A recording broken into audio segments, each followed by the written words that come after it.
Hi, welcome back on Do It Yourself channel. I'm gonna show you how to boot your Samsung laptop from the USB in this case. Let's turn on your computer.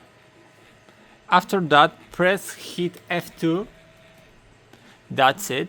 Now in the BIOS, in this arrow, go on the right and the exit option and go down to choose your USB.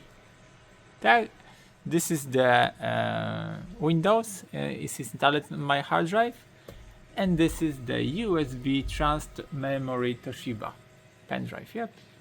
Hit enter to accept it, and voila! Now your laptop gonna be started from the USB pen drive. From here, as you see, the LED is blinking, so it's reading and it's gonna be start from the USB. So that's it for now. I hope the video is helpful for you. If yes, you can leave like, leave comment and leave subscribe, and see you in my next video. Hey!